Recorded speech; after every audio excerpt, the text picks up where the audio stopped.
ஆண்டவரும் உலக ரட்சகருமாகிய இயேசு கிறிஸ்துவின் நாமத்தினாலே உங்கள் அனைவருக்கும் அன்பின் வாழ்த்துதலையும் ஸ்தோத்திரங்களையும் தெரிந்து கொள்கிறேன். கர்த்தர் நல்லவராக இருக்கிறார். இன்றைக்கு கூட நாம் கர்த்தருடைய வார்த்தை நேரம் நம்ம கடன் செல்ல போகிறோம். கிட்டத்தட்ட நம்ம 27 பகுதிகளாக நம்ம இதை பார்த்துருக்குறோம். இன்றைய தினம் 28வது பகுதிக்கு நாம் வந்திருக்கிறோம்.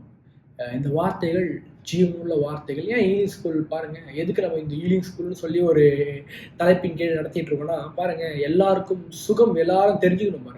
பாருங்க ஸ்கூல்ல எல்லாம் சொல்லி கொடுக்குறாங்களே, ABCD முதல் கொண்டு. அதே போல தான் பாருங்க இந்த ஈலிங் ஸ்கூல்ல என்ன சொல்லி கொடுக்க போறோம், ஹீலிங் பத்தி நிறைய சொல்லி கொடுக்குறோம். பாருங்க குறிப்பாக என்ன, தேவன் சுகத்தை விரும்புகிறார் என்று நம்ம பார்த்து கொண்டிருக்கிறோம். ஒவ்வொரு தலைப்புல நீங்க பார்த்துக்கலாம், சுகத்தை பேஸ் பண்ணி தான் இருக்கும். எப்படி எந்தெந்த விதங்கள்ல நம்ம சுகத்தை பெற்றுக்கொள்ள முடியும், தேவன் எந்தெந்த விதங்கள்ல நம்மளுக்கு சுகத்தை தருகிறார் என்றும் பார்த்தோம். அது மட்டும் இல்லாம சுகம் என்பது தேவனுடைய ஒரு சித்தம், ஒரு விருப்பமா இருக்குது. நமக்கு ஜெபிக்க வேண்டிய அவசியமே கிடையாது. நீங்க என்ன சொல்றீங்க, கர்த்தாவே என்னை சுகமாக்க உங்களுக்கு விருப்பம் இருக்குதா? இல்லையா? இல்லை, அவருக்கு விருப்பம், அவருடைய விருப்பம். நீங்க நல்லா வாழணும், நீங்க நோய் நொடி இல்லாம இருக்கணும், பாருங்க அது அவருடைய விருப்பம். அதுக்காக தான் பாருங்க தேவன் மனிதனை சரீரத்தை வைத்து உருவாக்குறார். யோசிச்சு பாருங்க. அதெல்லாம் நம்ம ஆழமாய் குறித்து பார்த்தோம். நேற்றைய தினம் நம்ம என்ன பார்த்தோம் என்றால், தேவனுடைய நாமத்தின் பேரில் தைரியம் கொள்ளும் போது சரீர சுகம் உண்டாகிறது என்று சொல்லி நம்ம பார்த்தோம். ஓகே, இன்றைக்கு நம்ம என்ன பார்க்க போறோம் என்றால், தேவன் சொன்ன வாக்குத்தத்தங்களை நம்பி பொறுமையுடன் காத்திருக்கும் போது என்ன உண்டாகுதான், சுகம், சரீர சுகம் உண்டாகுது. நீங்க என்ன பிரதர்? ஆமாங்க, ஏன்னா இது அப்படியே நீங்க பாத்தீங்கன்னா இந்த பேட்டர்ன்லயே வரோம் பாருங்க. தேவன் செய்த நன்மைகளை நினைக்கும் பொழுது சரீர சுகம் உண்டாகுதுன்னு சொல்லி பார்த்தோம். அது எப்படியா அது உருவாகுது, நீங்க நினைக்கும் போது என்ன ஆகுது, தைரியம் உண்டாகுது. தைரியம் வந்தவனே ஆட்டோமேட்டிக்கா என்ன ஆகுது, பொறுமை வருது பாருங்க. பொறுமை வந்தவனே என்ன, விசுவாசம் வர்த்திக்கப்படுது பாருங்க. அந்த பொறுமை, விசுவாசம் வந்தவொடனே பிழைப்பு உண்டாயிடுது. அதை தான் சொல்லி நம்ம அதை பேட்டர்ன் வச்சு தான் நம்ம பார்த்துட்டு இருக்கோம். நம்ம பார்த்தோம் நேற்றைய தினம் என்ன, தேவனுடைய நாமத்தின் பேரில் தைரியம் கொள்ளும் போது சரீர சுகம் உண்டாகுது என்று சொல்லி நம்ம பார்த்தோம். அது யோசுவாவை குறித்து நம்ம பார்த்தோம். இன்றைக்கும் நம்ம என்ன பார்க்க போறோம்னா, தேவனுடைய வாக்குத்தத்தங்களை என்னவா, வாக்குத்தத்தின் பேரில் என்ன, அவர் சொன்ன வாக்குத்தத்தங்களை நம்ம நம்பி பொறுமையுடன் காத்திருக்கும் போது என்ன உண்டாகுதுன்னா, சரீர சுகம் உண்டாகுது என்று சொல்லி நம்ம பார்க்கிறோம். இது யாருடைய வாழ்க்கையில் நடந்ததுன்னா, பாருங்க ஆபிரகாமுடைய வாழ்க்கையில் நடந்தது. ஆபிரகாம் சாராளுடைய வாழ்க்கையில் நடந்தது. பாருங்க, ஆரம்பத்துல அவங்க பாருங்க பொறுமையே இல்லாம இருந்தாங்க. தெரியுங்களா? சரீர சுகம் பெறத்துக்கு பொறுமையே இல்லை பாருங்க. இன்றைக்கு கூட கேட்டுக்கொண்டிருக்க யாரா இருந்தாலும் சரி, இல்லை பிரதர் பொறுமையே இல்லை பிரதர், உங்களுக்கு என்ன பிரதர் தெரியும், நீங்க ஈஸியா பேசிட்டு போயிடுவீங்க, வழியெல்லாம் தாங்கிறது நாங்க தானே பிரதர். பாருங்க உண்மைதாங்க, அதில் எந்த ஒரு மாற்று கருத்தும் இல்லை. ஆனால் பொறுமையா இருங்க. வாக்குத்தத்தம் பண்ணிட்டாங்க கர்த்தர், உங்களுக்கு தெரியுங்களா? உங்களுக்கு கர்த்தர் உங்களுக்கு வாக்குத்தத்தம் பண்ணிட்டாரு, அவ்வளவுதான். வாக்குத்தத்தம் பண்ணிட்டாரா, நீங்க பொறுமையா இருங்க. அந்த வாக்குத்தத்தம் பண்ண அந்த வார்த்தையின் மீது என்ன நம்பிக்கை வச்சு பொறுமையா இருங்க பாருங்க. ஆனா ஆபிரகாம் சாராளுடைய வாழ்க்கையில பாருங்க பொறுமையே இல்லை பாருங்க. முதல் வாட்டி தேவன் வந்து சொல்லிட்டு போயிட்டார், என்ன இது மாதிரி நான் உனக்கு கண்டிப்பா சரீரத்துல ஒரு மிகப்பெரிய ஒரு குழந்தைய உண்டாக்குவேன் அப்படின்னு சொல்லிட்டு போறாரு. ஆனா என்ன, சாராளுக்கு பொறுமையே இல்லை பாருங்க. சாராள் அவங்களுக்கு என்ன பொறுமையே இல்லை. ஆக்சுவலா சாராளுக்கும் ஆபிரகாமுக்கும் பொறுமையே இல்லை பாருங்க. சாராள் உடனே ஒரு ஐடியா கொடுக்குறாங்க, நீ ஆகாரை மனைவியாக்கி கொண்டு ஒரு பிள்ளை பெற்றுக்கொள்ளும் அப்படின்னு சொல்றாங்க. பிள்ளையை பெறுறாங்க பாருங்க. ஆனா பாருங்க தேவன் அதுதான் திட்டம் இல்லை பாருங்க. சாராளுடைய வயிற்றுல இருந்து பிள்ளை பெறணும், சாராளுடைய இதுல இருந்து சரீர சுகம் உண்டாகணும். அவங்களுக்கு அந்த சுகம் பாருங்க, நான் ஏற்கனவே சொல்லியிருக்கேன், அதுவும் சரீர பிரயத்துல ஒரு விதமான குறைபாடு பாருங்க. சாராளுக்கு, ஆபிரகாமுக்கு ஒரு குறைபாடு. இப்ப பாருங்க ஒரு காரியத்தை நல்லா புரிஞ்சுக்கணும். என்ன, தேவன் உங்களுக்கு சுகத்தை ஏற்கனவே உண்டு பண்ணி வைத்து விட்டார். அந்த சுகத்தை நீங்கள் பெற்றுக்கொள்வதற்கு என்ன பொறுமை பாருங்க. பொறுமை, காத்திருப்பு ரொம்ப முக்கியம் பாருங்க. தைரியமா இருங்க, உங்களுக்கு தான் அந்த சுகம். தேவன் கொடுத்த அந்த சுகத்தை நீங்கள் பெறுவதற்கு காத்திருப்பு ரொம்ப முக்கியம் பாருங்க. என்ன, வாக்குத்தத்தம் பண்ணப்பட்ட அந்த வார்த்தை மேல நம்பிக்கை வச்சு காத்திருக்கணும் பாருங்க, ரொம்ப முக்கியம். பாருங்க இதை வந்து சாரால் கரெக்டாக பிடிச்சிட்டாங்க பாருங்க. ஆஃப்டர் தட் சாராலா அவரை கரெக்டாக பிடிச்சிட்டாங்க பாருங்க. என்ன சொல்றாங்க பாருங்க, எபிரேயர்ல அந்த வார்த்தை யாருமே சொல்லப்பட்டிருக்கு. எபிரேயர் 11ஆம் அதிகாரத்துல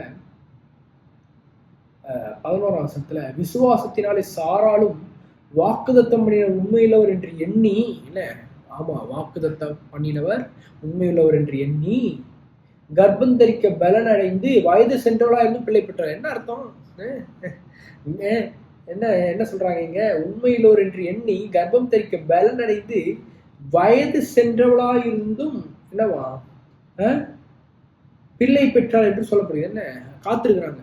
பரவாயில்ல, எவ்வளவு வயசானாலும் பரவாயில்ல, எங்களுக்கு நல்லா ஒரு காரியம் தெரிஞ்சிருச்சு. என்ன சாரால் சொல்றாங்க? என்ன எங்களுக்கு ஒரு காரியம் நல்லா தெரியும், வாக்குதத்தம் பண்ணவர் உண்மை உள்ளவர். என்ன பாருங்க சொல்றாங்க பாருங்க, ஆங்கில வேதாந்தத்துல எப்படி வருது பாருங்க. Because of faith also Sarah herself received the physical power to conceive a child even when she was long past the age for it, because she considered who had given her the promise to be reliable and trustworthy and true to his word. என்ன சொல்றாங்க? அப்புறம் சாரால் எனக்கு நல்லா தெரியும், என்ன நான் காத்திருக்க போறேன், வாக்குதத்தம் பண்ணினார் உண்மை உள்ளவர், கர்ப்பம் தெரிக்க நீ மேல கொடுப்பார், எனக்கு எவ்வளவு வயது சென்றாலும் பரவாயில்ல, நான் காத்திருக்க போறேன்.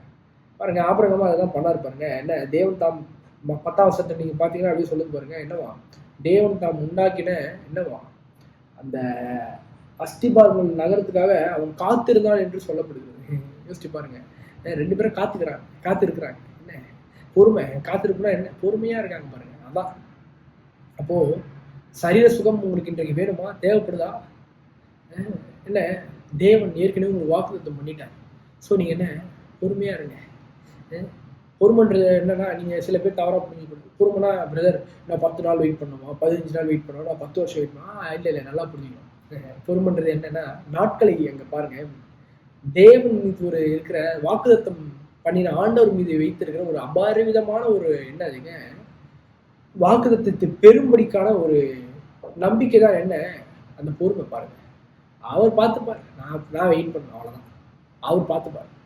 ஏதாவது சொல்றீங்க வாய் திறந்து, அவர் பார்த்து கொள்வார், நான் வெயிட் பண்றேன். எத்தனை பேர் சொல்றீங்க வாய் திறந்து சொல்லுவோம் மறுபடியும்? அவர் பார்த்து கொள்வார். ஏன்னா வாக்குத்தத்தம் பட்டது பெரும்படிக்கு பொறுமை உங்களுக்கு வேண்டியதா இருக்குதுன்னு பவுல் சொல்றாரு பாருங்க. அப்ப விஷயம் என்ன? சாராலும் ஆபிரகாமும் அந்த பொறுமையோட இருந்தாங்க பாருங்க, சரீர சுகத்தை பெற.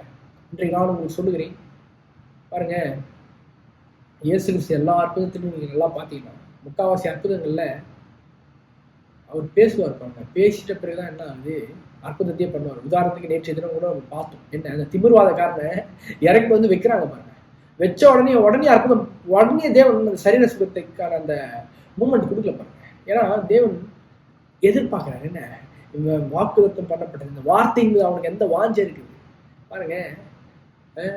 அவன் என்ன சொல்லிடுறாரு, மகனை திடற்கொள்னு சொல்லிட்ட பிறகு என்ன அங்க இருக்கிற பரிசேயர்கள்ட்ட எல்லாம் சொல்றாரு, சத்தியத்தை ஒண்ணு போதிச்சிட்ட பிறகுதான் என்ன பண்றாரு, வார்த்தையை அனுப்பிச்சிட்ட பிறகுதான் என்ன பண்றாரு, அவனுக்கு அந்த தெய்வீக சுகத்தை தேவன் கொடுக்குறாரு பாருங்க. இன்றைக்கு நான் சொல்லுகிறேன், ஒருவேளை நீங்க யோசிக்கலாம், ரொம்ப காலதாமதம் ஆயிடுச்சு, ஏன் இன்னும் இவ்வளவு நாள் வரைக்கும் தேவன் சுகப்படுத்தாம இருக்கு? இல்லைங்க, தேவன் ஏற்கனவே உங்களுக்கு சுகத்தை கொடுத்துட்டா. சரிங்களா? உங்களுக்கு நீங்க பொறுமையா இருங்க, அதை அனுபவிக்க பொறுமையா இருங்க. ஏற்கனவே உங்களுக்கு சுகத்தை கொடுத்துட்டாரு, ஏற்கனவே தேவன் உங்களுக்கு இன்ஜெக்ஷன் போட்டாருங்க. சரிங்களா? வார்த்தை என்கின்ற அந்த இன்ஜெக்ஷன் உங்களுக்கு அனுப்பிச்சிட்டாரு. அந்த மருந்து வேலை செய்யறதுக்கு நீங்க என்ன பண்ணுங்க, பொறுமையா இருக்கும். எத்தனை பேருக்கு விளங்குதுங்க? பார்த்துருக்கீங்களா? மருந்து வேலை செய்யணும் பாருங்க. ஏற்கனவே அந்த மருந்தை கொடுத்துட்டார், வார்த்தை என்கின்ற அந்த மருந்தை ஏற்கனவே கொடுத்துட்டாரு பாருங்க. ஆபிரகாமுக்கும் சாராளுக்கும் அந்த வாகத்தை என்னும் மருந்தை கொடுத்தாரு பாருங்க. அந்த மருந்து இப்போ வேலை செஞ்சிருச்சு பாருங்க. அவங்களுக்கு நல்லா தெரிஞ்சு, ஓ ஆமா மருந்து வேலை செய்யணும், அந்த மருந்து வேலை செஞ்சாதான் என்ன ஆகும், சுகம். தேவன் சொன்ன அந்த வாக்குத்தத்துக்கான அந்த சரீர சுகத்துக்கான அந்த வாக்குத்தம் அது உண்டாகும்னு சொல்லி பாருங்க. அவங்க பொறுமையோட இருந்தாங்க பாருங்க. இன்றைக்கும் தேவன் உங்களுக்கு வார்த்தை ஏற்கனவே அடைச்சிட்டார். கல்வாரி சிலுவையில இயேசு கிறிஸ்து என்ன, இயேசு கிறிஸ்து நீங்கள் ஏற்றுக்கொண்ட உடனே பாருங்க உங்களுக்கு தெய்வீக சுகம் உண்டாயிடுச்சு பாருங்க. அவருடைய நாமத்தின் மீது நீங்க நம்பி வச்சிட்டீங்களா, உங்களுக்கு ஏற்கனவே சுகம் உண்டாகி விட்டது. இன்ஜெக்ஷன் போட்டாச்சு உங்களுக்கு. அந்த இன்ஜெக்ஷனுடைய மருந்து வேலை செய்யறதுக்குன்னா நீங்க என்ன பொறுமையா இருங்க. எத்தனை பேருக்கு விளங்குது? தெய்வமா இருங்க, கர்த்தர் உங்க கூட இருக்கிறார். அந்த மருந்து வேலை செய்து வாக்குத்தத்தம் பண்ணப்பட்டதை நீங்கள் பெரும்படிக்கு பொறுமை பாருங்க, ரொம்ப வேணும். எத்தனை பேருக்கு விளங்குதுங்க? அமேன். கர்த்தர் தாமே உங்களை யாவரும் ஆசீர்வதிப்பாராங்க. அமேன். கர்த்தர் நல்லவர்.